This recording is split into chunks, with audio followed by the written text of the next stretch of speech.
25세 어린 나이, 득점력과 도움, 공격 어디든. 맨체스터 시티에서 그리 행복하지 않은 가브리엘 제주스, 25의 이적설이 불거졌다. 맨시티는 각 포지션에 월드클래스가 넘친다. 제주스가 위치한 공격에서도 라힘 스털링, 잭 그릴리쉬, 리아드 마레즈가 버티고 있다.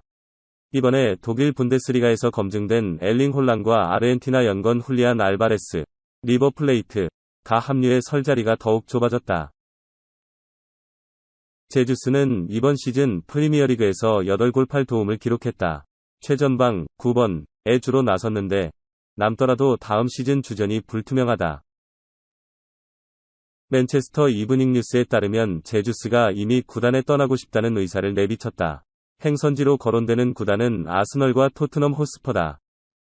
제주스는 2023년까지 계약돼 있다. 맨시티가 이적료를 챙기려면 올여름에 내보내야 한다. 5,500만 파운드, 약 875억 원의 이적료를 책정, 매각을 염두하고 있는 것으로 알려졌다. 다소 고액으로 느껴질 수 있지만 제주스는 매력적인 카드다. 175cm의 단신이지만 공중볼을 꽤 잘 따내며 등지를 플레이가 능하다. 무게 중심이 낮고 공간 침투도 뛰어나다. 아스널의 경우 에디 은케티아의 재계약을 추진하고 있다. 제주스가 합류하면 전방의 2인 체제를 가동할 수 있다. 제주스는 최전방은 물론 좌우, 처진 공격수까지 소화할 수 있다. 토트넘은 해리 케인의 부담을 덜어줄 수 있다.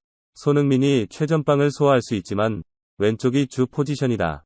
데이안 클루셉스키, 루카스 모우라, 스티븐 베르바인 모두 윙어다. 다음 시즌 챔피언스리그에서 나서기 때문에 제주스가 가세하면 원톱은 물론 공격에서 다양한 카드를 꺼낼 수 있다. 이미 프리미어리그에서 검증된 제주스를 두고 북런던 전쟁이 시작됐다. 토트넘이 유럽 정상급 윙백 자원 영입에 긍정적이다. 28일 한국 시간 영국 스카이 스포츠는 토트넘이 이반 페리시치 33 인터밀란을 자유계약 FA로 영입할 자신감을 보이고 있다고 전했다. 그러면서 인터밀란, 인테르과 추가 협상에 나서고 있지만 페리시치 스스로 프리미어리그 이적에 긍정적인 만큼 토트넘에 합류할 가능성이 높다고 덧붙였다. 페리시치는 오는 6월 계약이 만료를 앞두고 인테르와 계약 연장을 위한 협상을 벌이고 있다. 하지만 일부 영국 언론들은 2년 계약이 확정돼 토트넘으로 가세할 것이라는 구체적인 내용까지 보도하고 있다. 2018 러시아 월드컵에서 자신의 조국 크로아티아를 준우승으로 이끈 페리시치는 가는 팀마다 트로피를 들어올렸다. 그런 만큼 얼마 전까지 첼시를 비롯해 뉴캐슬 유나이티드, 유벤투스 등 이적설이 돌기도 했다. 페리시치는 도르트문트에서 분데스리가와 독일 축구협회, DFB, 포칼, FA컵, 정상에 올랐고 볼프스부르크 시절 DFB 포칼, 바이에른 뮌헨 시절 트래블, 분데스리가, DFB 포칼, 챔피언스리그, 인테르에서는 세리에 A, 코파 이탈리아, 슈페르코파 이탈리아 등에 기여했다. 그런 만큼 페리시치가 합류할 경우 토트넘의 위닝 멘탈리티를 심어줄 수 있을 전망이다. 이탈리아 이적 전문 잘루카 디 마르치오 역시 페리시치는 토트넘으로 가고 싶어한다. 프리미어리그에서 뛰는 것을 항상 꿈꿨고 토트넘의 제안은 경제적으로나 스포츠 프로젝트 관점에서도 강력하다고 강조.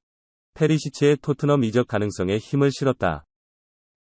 안토니오 콘테 감독 역시 인테르 우승 때 페리시치를 왼쪽 윙백으로 기용해 효과를 봤다. 페리시치는 손흥민과 마찬가지로 윙어였으나 윙백 임무에도 적응을 완료한 상태다. 토트넘에 가세할 경우 페리시치는 왼쪽 윙백으로 주로 뛰겠지만 손흥민처럼 양발을 사용할 수 있어 오른쪽 윙어도 가능하다. 손흥민을 대신할 수 있는 슈퍼서브 역할 수행도 기대된다. 작년 여름 토트넘 호스퍼에 입단한 피에르루이지 골리니가 결국 이탈리아로 복귀한다. 손흥민과 좋은 케미를 보여줬기에 아쉬움도 남는다. 유럽 이적 시장에 정통한 파브리시오 로마노 기자는 28일 한국 시간 프레이저 포스터가 새로운 백업 골키퍼로 합류함에 따라 골리니는 토트넘을 떠날 것이다. 피오렌티나는 골리니가 바르투어미에이 드론코프스키를 대체하길 원한다라고 전했다. 이어 피오렌티나는 크리스티안 쿠아메를 포함한 잠재적인 트레이트 거래에 대해 아탈란타와 논의하고 있다라며 피오렌티나가 이탈리아로 돌아올 골리니를 영입하기 위해 준비하고 있다고 설명했다.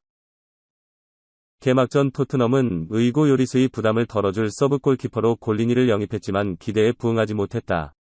잉글랜드 FA컵과 유럽축구연맹, 우에파, 유로파 컨퍼런스 리그, UECL을 비롯해 컵 대회에서만 그라운드를 밟았으며 끝내 잉글리시 프리미어리그, EPL, 데뷔전은 성사되지 못했다. 대신 토트넘은 기존 수호신이자 캡틴 요리스에게 골문을 맡겼다. 요리스는 리그 38라운드 전 경기에 출전했고 무려 16차례 클린시트, 무실점을 기록하는 등 맹활약을 펼쳤다. 이러한 상황 속에서 골리니는 꾸준히 벤치를 달굴 수밖에 없었다. 골리니가 지니고 있는 재능은 분명하다. 아탈란타 시절 이탈리아 세리에 A에서 통산 100경기 이상을 소화했으며 어린 시절부터 이탈리아 연령별 대표팀을 두루 거치기도 했다. 하지만 토트넘은 1300만 파운드, 약 206억 원의 완전 이적이 가능한 옵션도 있지만 끝내 작별 수순을 밟는다.